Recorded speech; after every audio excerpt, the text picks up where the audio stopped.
ada pilihan lain bagi Gusti Permaisuri kecuali meluluskan permohonannya, meski itu dengan berat sekali. Arya Kamandanu, baiklah, kuterima dan kululuskan permohonanmu. Dan sebagai pengabdianmu yang tak terhingga kepada Majapahit, atas jasa-jasa yang telah kau berikan kepada negeri ini, kiranya kau tak keberatan menerima piagam penghargaan yang nanti akan kuberikan. Ampun Gusti Permaisuri, bukan maksud hamba untuk menolak penghargaan yang akan diberikan pemerintah pada hamba. Tapi hamba sudah senang dan bangga mengabdi pada Majapahit sebagai seorang panglima. Hamba sudah cukup merasa diperhatikan selama ini. Mengapa kau tidak mau menerima piagam penghargaan itu, Kamandanu? Mengapa kau tolak pemberian pemerintah? Bukankah ini wajar sebagai pengakuan Majapahit terhadap apa yang selama ini sudah kau berikan?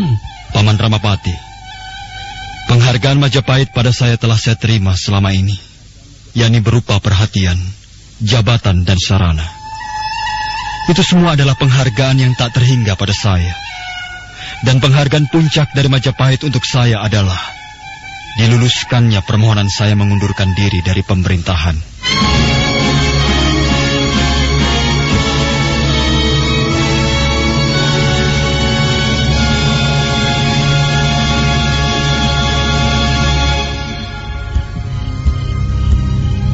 Majapahit dalam suasana berkabung, mendung bergulung-gulung di atasnya.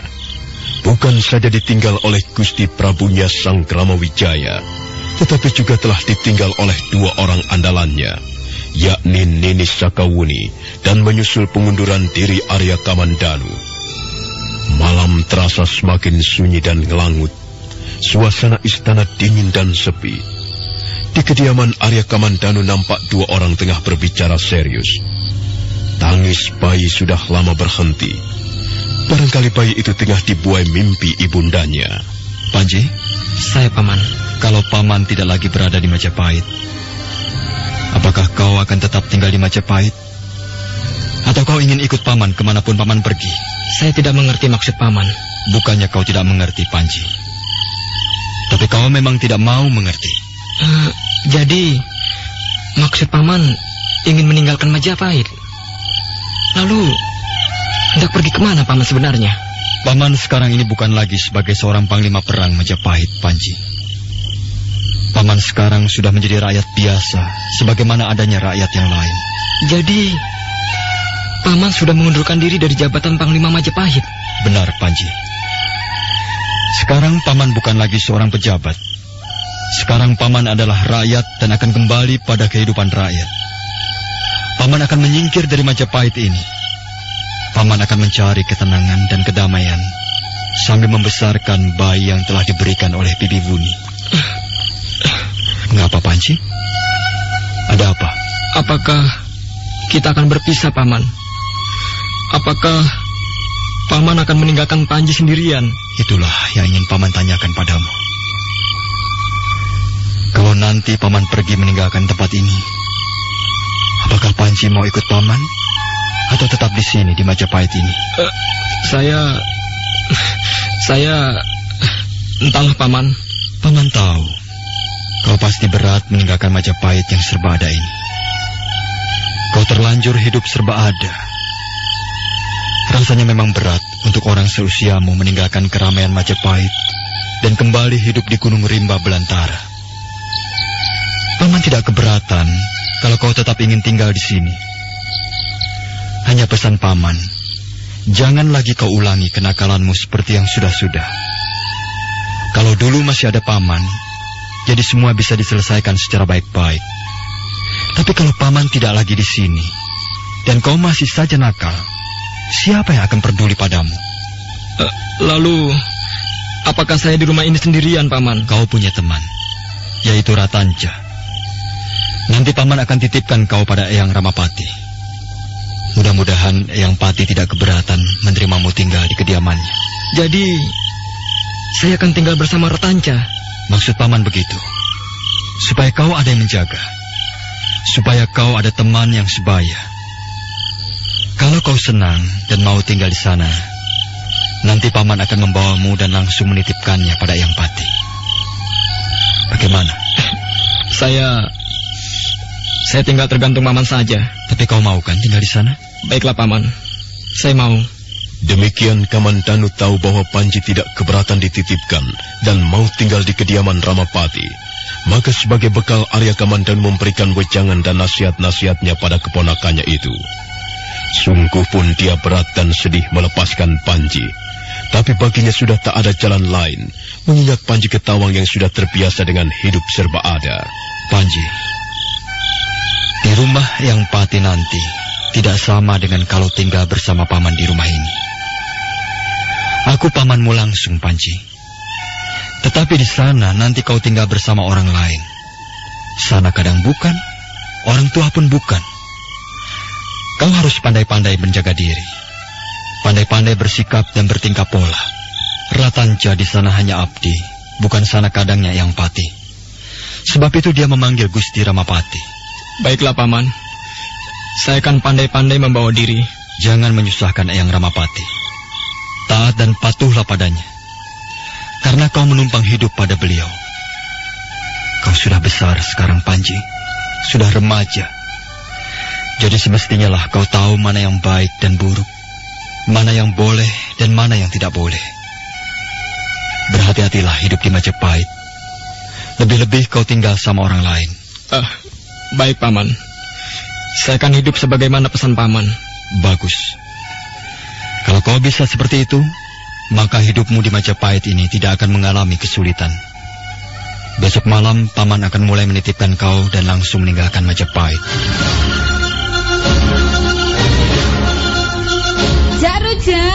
Rujak cingure, Mas. Rujak, Bu. Oh iya. Mau yang pedas? Apa yang pedas? Lah. Atau yang pedas? Loh, kok pedas semua? Namanya rujak ya harus pedas. Pedas kan panas. Nah, panas itu mantap. Kayak balsem aja, Bu. Lah ya itu. Kalau nyari balsem harus yang panas. Balsemnya apa? Ya balpirik merah toh. Panasnya mantap. Balpirik merah segera menghilangkan masuk angin, memulihkan nyeri otot dan pegal-pegal. Balpirik merah juga cocok untuk encok dan rematik. Gimana rujaknya, Mas? Wah, enak. Waduh, Iya. panas. Kayak balpirik merah. Mantep. Itu baru rujaknya loh, Mas. Balpirik merah, gosok terus, panas terus. Terus panas terus. Balpirik ekstra kuat. Balpirik merah, pancen oke.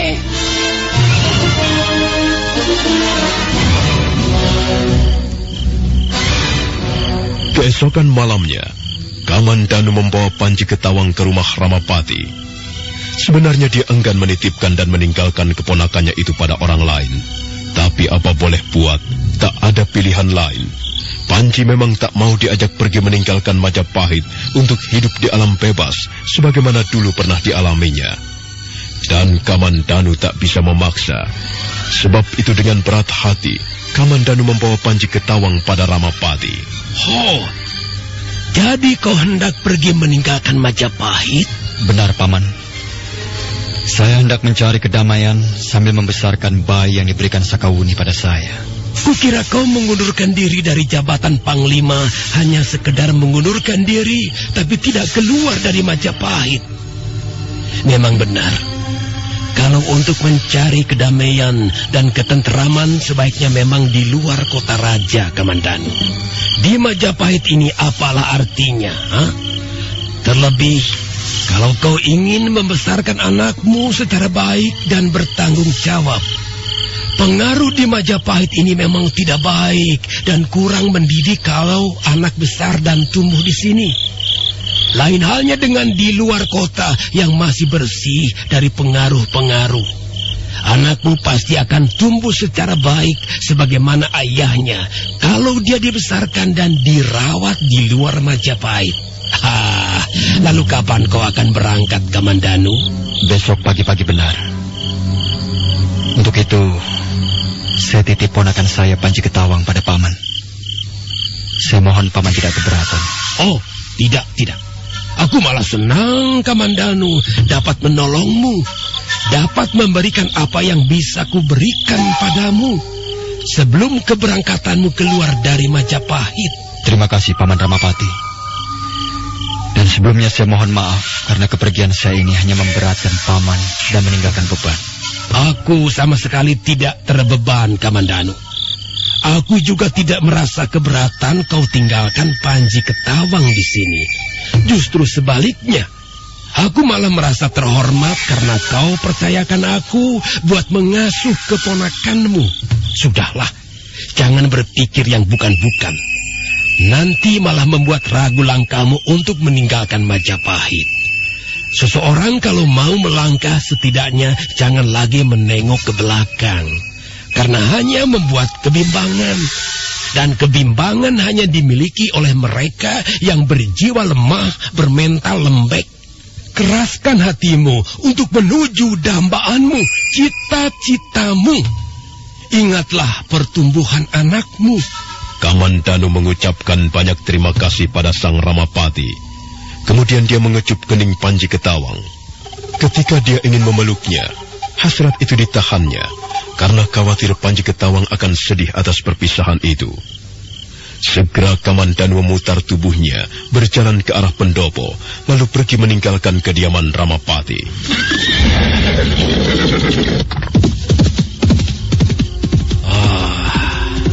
Kamandanu, akhirnya kau pergi juga dari hadapanku. Coba dari dulu kau lakukan itu, maka kau tidak akan pusing-pusing mengurusi dirimu. Sekarang lawan-lawanku sudah pergi semua dari Majapahit. Tinggal Patih Nambi seorang. Tapi dia tak begitu berarti. Kamandanu, pada akhirnya kau minggat juga dari Majapahit ini. Bagus.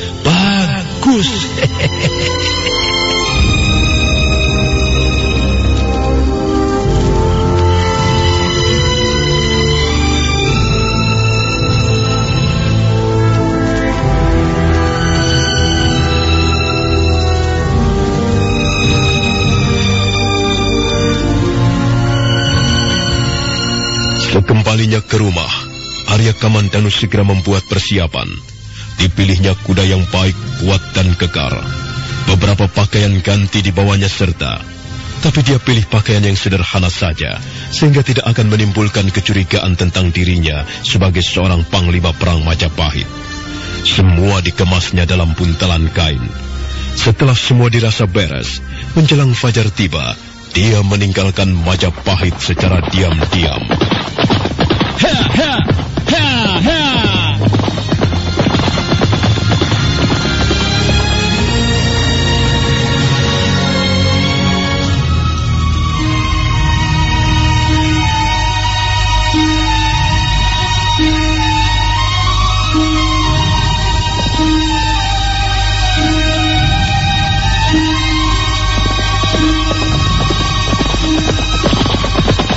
Arya Kamandanu memacu kuda tunggangannya cepat-cepat.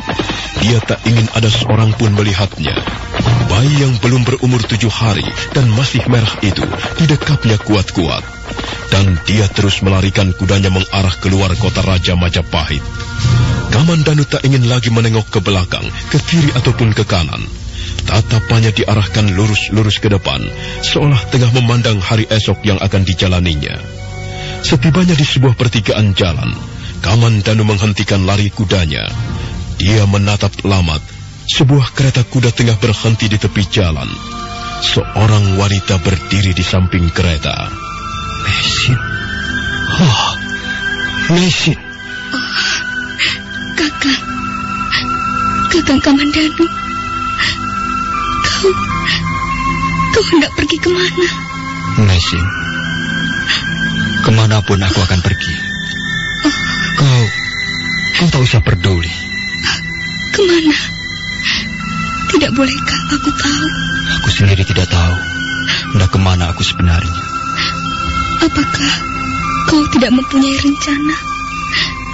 Sehingga kau tidak tahu kemana arah akan kau tuju? Entahlah. Aku belum mempunyai rencana apa-apa.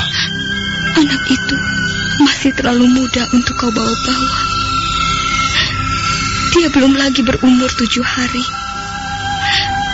Dia butuh rawatan dan belai kasih sayang seorang ibu. Aku akan mengasuhnya seorang diri. Aku akan membesarkannya sesuai permintaan Sakawuni.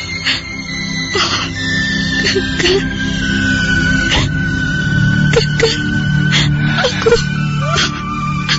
Sudahlah, Meisin. Aku tak ingin mengungkit-ungkit masa lalu. Yang lalu biarlah berlalu. Sudahlah. Anggap saja semua itu hanyalah mimpi. Mimpi sesaat yang pada saatnya harus berakhir. Kakak, masihkah kau tidak percaya? Sudahlah, Meisin. Sudahlah. Kakang Kamandanu, kau masih juga tidak percaya bahwa aku mencintaimu.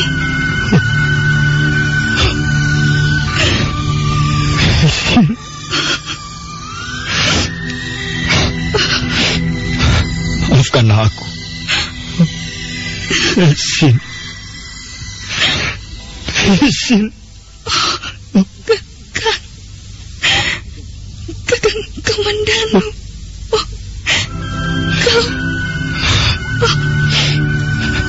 Maafkan aku, Meisin. Maafkanlah.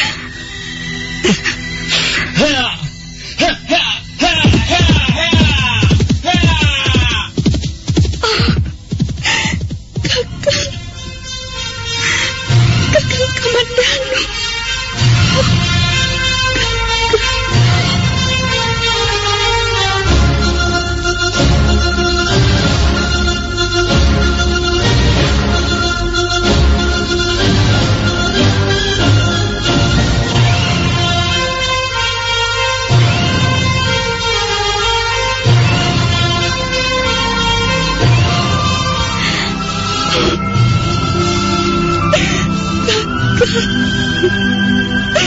Kakang Kamandanu.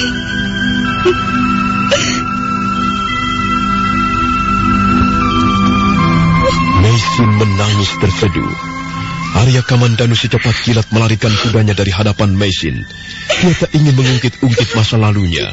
Dia ingin hidup demi anaknya, bayi yang diberikan Sakawuni padanya. Meisin lalu perlahan-lahan naik kembali ke atas keretanya. Bapak Wali Kadep menyaksikan pemandangan tadi tanpa mengerti. Meisin, apakah tabib yang menjadi junjungannya ini bernama Meisin? Roda kereta mulai berderak-derak. Arahnya mengambil jalan menikung kiri. Sedang Arya Kamandanu memacu kudanya ke arah tikungan kanan.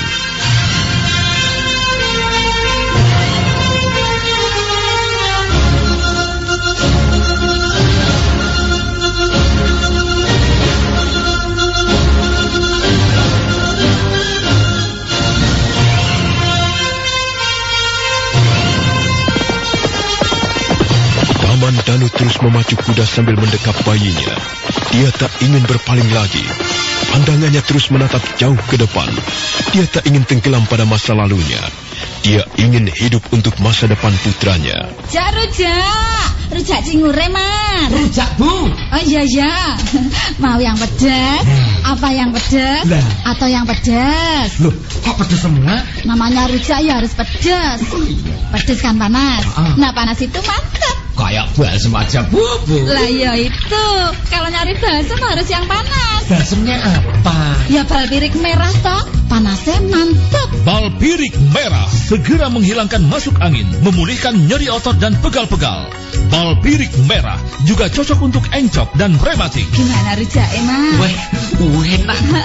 Waduh, Iya. panas. Kayak balpirik merah. Mantep.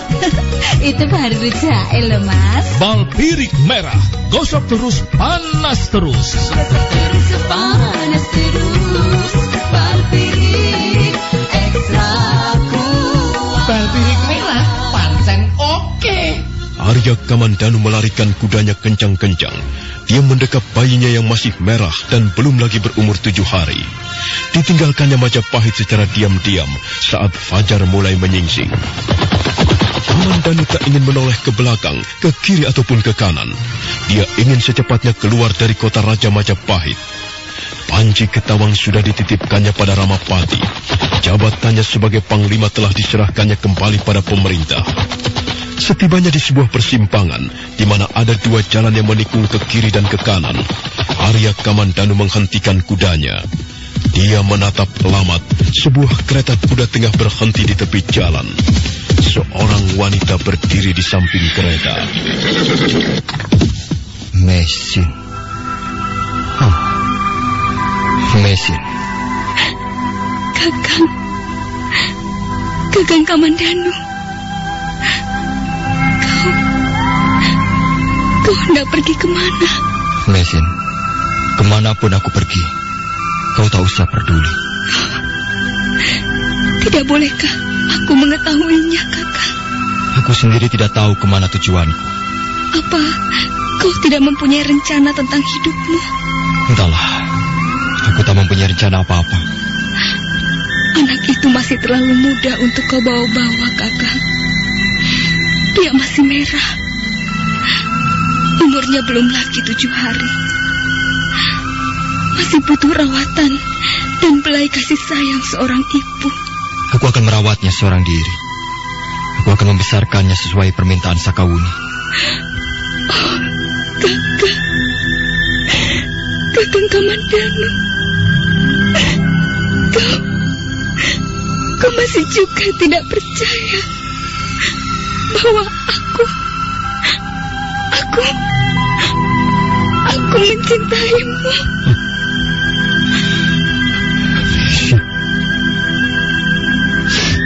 Mesin, maafkanlah aku.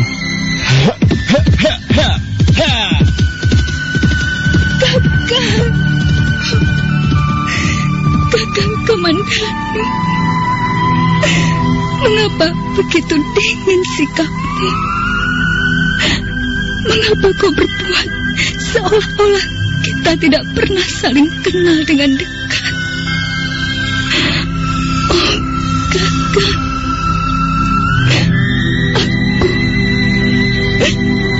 aku mencintaimu. Arya Kamandanu melarikan kudanya secepat kilat dari hadapan Mesin. Wanita itu tak bisa berbuat lain kecuali menangis terseduh sambil menatap ke tikungan jalan sebelah kanan, arah di mana Kamandanu menghilang. Dia menangis menyesali. Kemudian perlahan-lahan dia naik kembali ke atas kereta kudanya.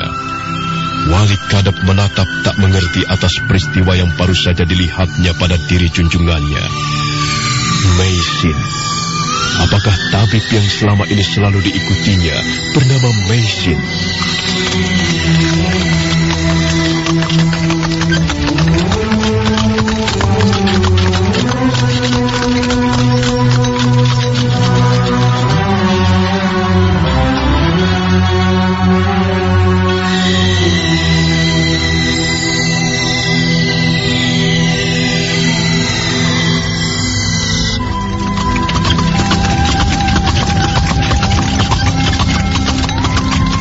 Mesin mengambil arah tikungan ke kiri, berlawanan dengan arah yang dituju Kamandanu.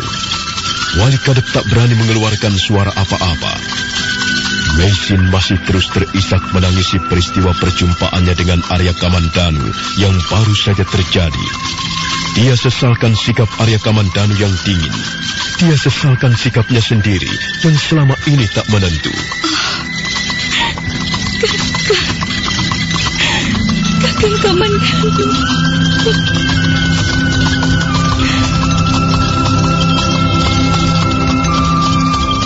Nyai, mengapa Nyai masih terus menangis? Sudahlah, saya bisa tidak tahan, Nyai.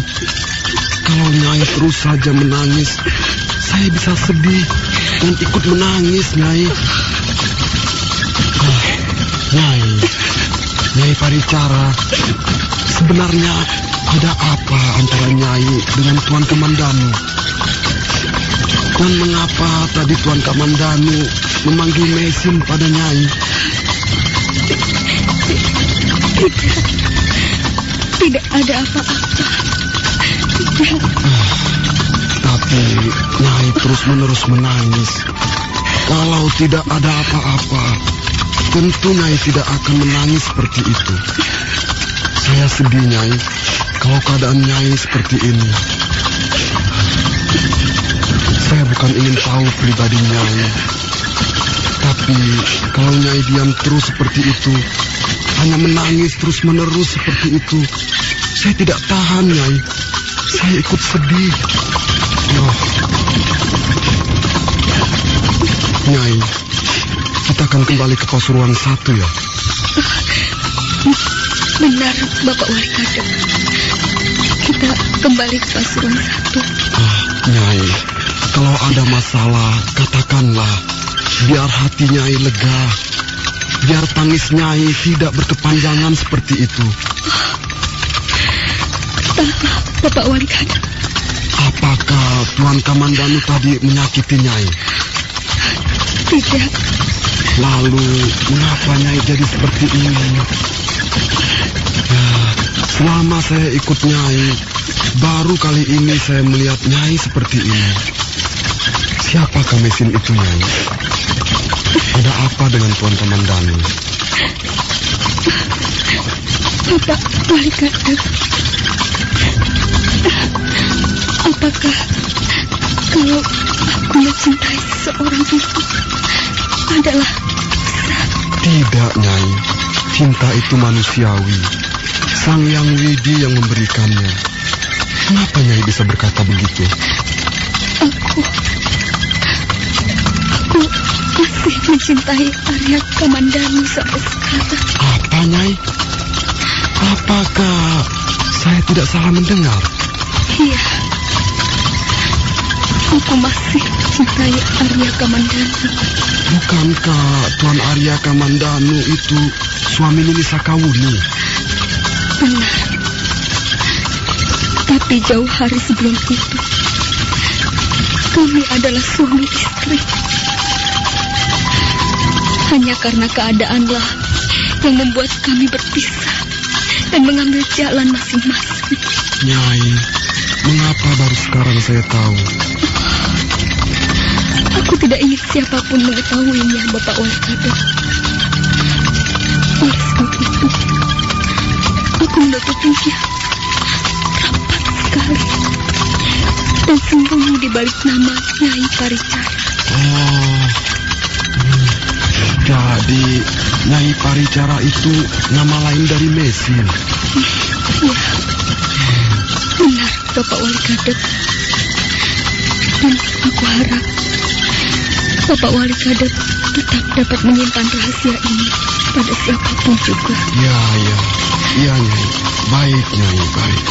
Saya akan menutup rahasia diri Nyai sampai kapanpun. Iya.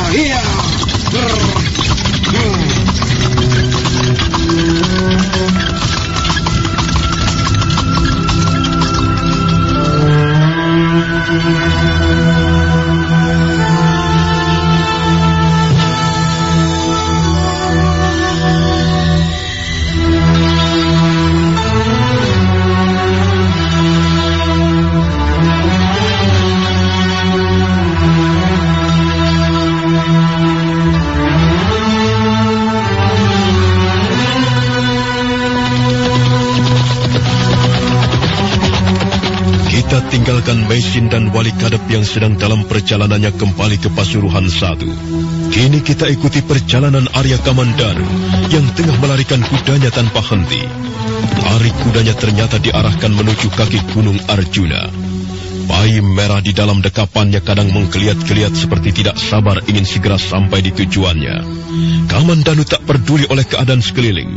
Dia terus melarikan kudanya bagai orang lupa daratan. Dipacu dan terus dipacu.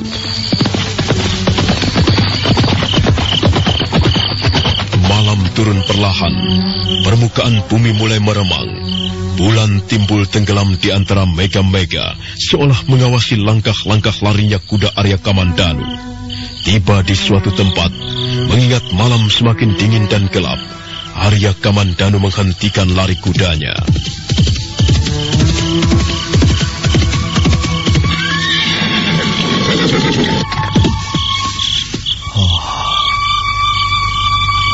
Malam semakin gelap dan dingin. Kasihan bayiku kalau harus kubawa berkuda terus-menerus. Aku harus mencari tempat istirahat. Di sana nampak ada sebuah gua. Kukira cukup untuk beristirahat barang semalam saja. Besok pagi-pagi benar, baru kulanjutkan perjalananku menuju kaki Gunung Arjuna. Ya, akan kubawa bayiku beristirahat di sana. Mudah-mudahan gua itu cukup nyaman buat anakku. Mari nak, kita istirahat di dalam gua itu. Jangan takut, ya. Ayah akan mengelonimu semalaman. Besok pagi, baru kita lanjutkan perjalanan kita. Kau mau kan istirahat di dalam gua? Iya. Ayahmu sekarang bukan lagi seorang panglima perang Majapahit. Sebab itu kita tidak lagi tinggal di istana. Lebih baik kita menjadi rakyat biasa saja.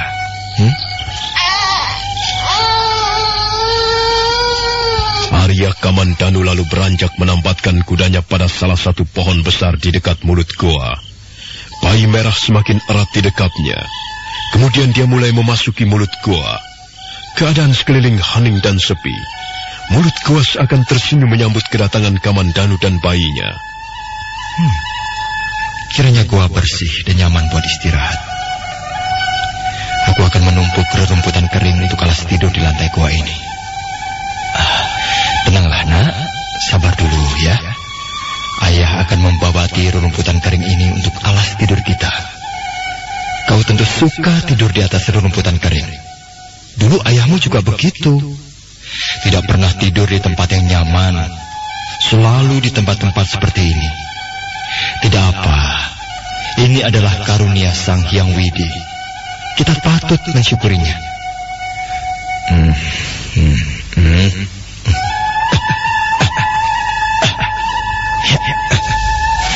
Dengan bayi masih di dalam dekapannya, Arya Kamandanu mulai membabati rumputan kering di sekitarnya. Lalu ditumpuknya berbentuk sebuah ranjang.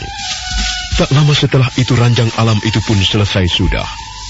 Di atas rumputan kering dan semak belukar itu, Arya Kamandanu menebarkan sehelai kain lebar dan panjang. Jadilah ranjang untuk beristirahat malam. Nah, sudah selesai. Kau bisa tidur nyenyak di atas ranjang buatan ayahmu. Nah, tidurlah nak. Mimpikanlah ibumu, ya. Nah, nyaman bukan tidur di sini? Bayinya seakan tahu dan merasakan tempat tidur bikinan ayahnya. Dia menggeliat-geliat senang dan nyaman. Kamandanu merasa terhibur melihat anaknya. Lalu dikecupnya keningnya, pipinya, kiri dan kanan. Kemudian dia merebahkan dirinya di samping bayinya itu. Didekapnya dengan hangat dan penuh kasih. Tak lama kemudian sang bayi pun pulas tertidur. Arya Kamandanu tersenyum bahagia mengeloni putranya. Rujak cingure, Mas. Rujak, Bu. Oh iya. Mau yang pedas? Apa yang pedas? Atau yang pedas? Loh, kok pedas semua? Namanya rujak ya harus pedas. Pedas kan panas. Nah, panas itu mantap. Kayak balsem aja, Bu. Lah ya itu. Kalau nyari balsem harus yang panas. Balsemnya apa? Ya bal pirik merah toh. Panasnya mantap. Bal pirik merah segera menghilangkan masuk angin, memulihkan nyeri otot dan pegal-pegal. Bal pirik merah juga cocok untuk encok dan rematik. Gimana rujaknya, Mas? Weh, enak. Panas. Kayak bal pirik merah. Mantep. Itu baru rujaknya loh, Mas. Bal pirik merah, gosok terus, panas terus. Panas terus. Bal pirik ekstra kuat. Bal pirik merah, pancen oke. Muni? Kakak itu Muni? Muni? Saka Muni? Kaukah itu yang berdiri di mulut gua ini? Wuni? Saka Wuni? Arya Kamandanu tergugah. Di mulut gua nampak sebuah bayangan datang menghampiri. Arya Kamandanu tergagap. Tubuhnya serasa kaku tak bisa bergerak. Diikutinya bayangan itu dengan sorot matanya yang bingung. Bayangan melayang perlahan dan ringan. Wuni, Saka Wuni, kau. Bayangan itu seolah tak hirau akan kehadiran Arya Kamandanu. Dia terus menghampiri ringan sekali. Tiba di sisi pembaringan, bayangan itu nampak tersenyum pada bayi yang tengah tertidur pulas. Pelan-pelan bayangan itu menunduk dan berlutut di sisi bayi. Lalu dikecupnya bayi itu dengan penuh kasih seorang ibu. Dia ingin membopongnya, tapi itu tak mungkin. Yang bisa dia lakukan hanyalah membelai wajah sang bayi. Arya Kamandanu melihat jelas bayangan di dekatnya ini. Wuni, Saka Wuni, ini anakmu, anak kita. Jangan kau ganggu dia. Jangan ganggu tidur nyenyaknya, Wuni. Kakak, tidak bolehkah aku membelainya? Tidak bolehkah aku menciumnya? Bukankah ini anak kita, Kakak? Anakku, juga anakmu. Oh, Wuni. Wuni. Aku mencintainya, Kakak. Mencintainya lebih dari segala apapun juga. Aku juga mencintaimu lebih dari segala apapun juga. Aku ingin selalu bersamamu, Kakak. Bersamamu, juga bersama anak kita. Kau tidak keberatan, bukan? Wuni, apakah kau tidak tenang di alam sana?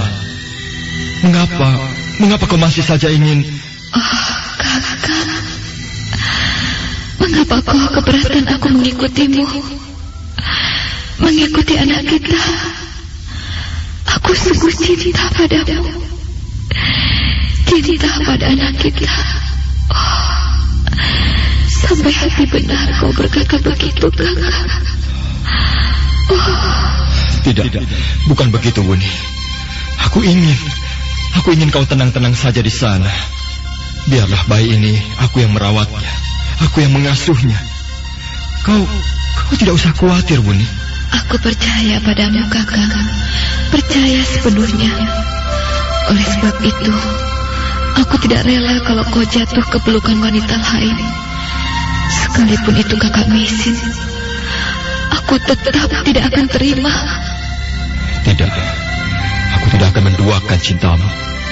Aku tidak akan mengkhianati cinta kasih kita, Wuni. Oh, betapa bahagianya aku. Betapa senang dan tenteramnya hatiku. Aku juga bahagia, Wuni. Karena cinta kasih kita tidak terpatahkan oleh jarak, ruang dan waktu. Oh, Kakak, aku ingin memelukmu, menciummu. Oh, Kakak.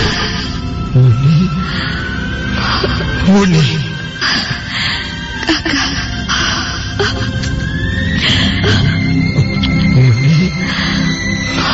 Wuni. Kakak. Tempat kita berlainan terpaut oleh jarak, ruang dan waktu. Tetapi cinta kita tidak terpengaruh oleh itu semua. Oh, aku bahagia sekali. Aku ingin selalu seperti ini. Tapi itu tidak mungkin, Kakak. Oh, bolehkah aku jika sekali-sekali selalu datang menjengukmu, menjenguk anakku? Bolehkah? Mengapa tidak, Wuni? Oh, terima kasih, Kakak. Terima kasih.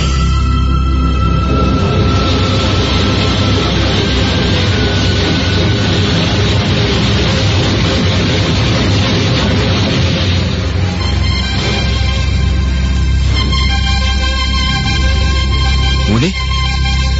Saka Wuni? Wuni!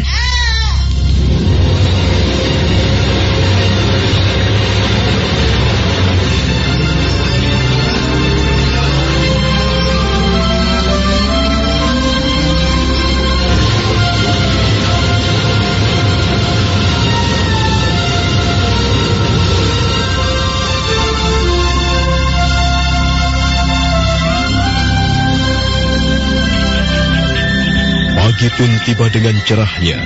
Kicau burung cengkrama ria dan lincah. Hewan-hewan penghuni hutan mulai menyuarakan kebolehannya.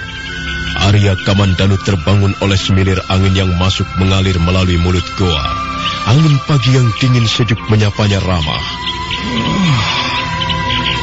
Sudah pagi rupanya. Aku tidur nyenyak sekali. Semalam aku seperti melihat wujud Sakawuni. Ketika kaget dan terbangun, anakku ikut kaget dan terbangun. Untunglah air gula aren yang kubawa dapat mendiamkannya.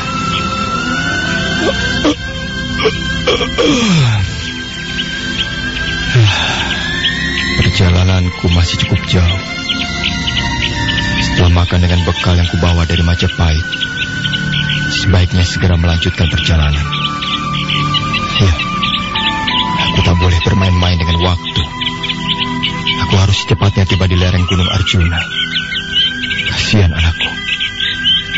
Sebetulnya belum waktunya kau ayah bawa jalan-jalan sejauh ini. Arya Kamandanu memandangi wajah putranya yang dicintainya. Ada rasa iba menggelayut di dadanya. Betapa tidak, seharusnya bayi sekecil itu masih berada dalam dekapan hangat dada ibunya. Tapi sekarang, dia justru ikut ayahnya berpetualang. Kemudian Arya Kamandanu membuka bekalnya. Dia sarapan pagi secukupnya. Setelah itu dikemas kembali barang-barangnya. Dan dia pun melanjutkan perjalanan menuju Gunung Arjuna.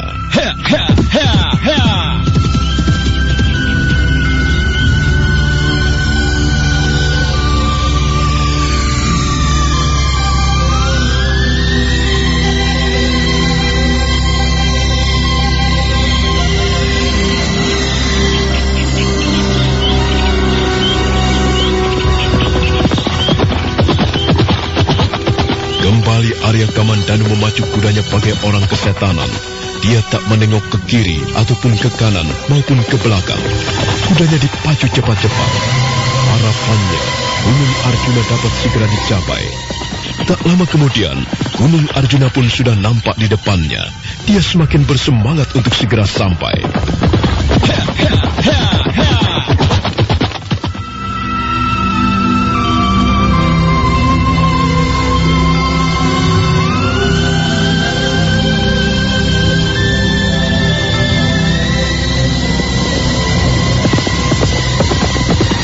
Akhirnya sampailah Arya Kamandanu di tempat yang diharapkannya. Dia telah tiba di lereng kaki Gunung Arjuna. Tapi kudanya masih saja terus dilarikannya cepat-cepat. Dia lengah, entah mengapa. Tiba-tiba bayi yang ada dalam dekapannya lolos terjatuh di kaki Gunung Arjuna.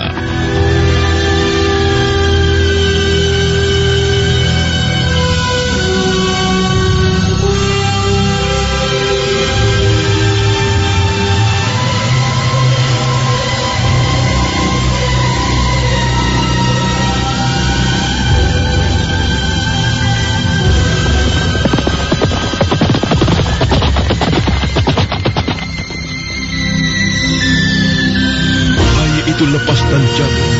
Arya Kamandanu tersentak kaget. Dia menjerit. Dihentikannya lari kudanya. Lalu dia berlari kencang menuruni lereng tebing Gunung Arjuna. Dia terkejut saat tiba di dasar jurang. Bayinya nampak tengah di bangku seorang lelaki berbadan tegap. Nah, saudara pendengar, bagaimanakah kisah selanjutnya? Ikutilah terus drama radio serial Tutur Tinular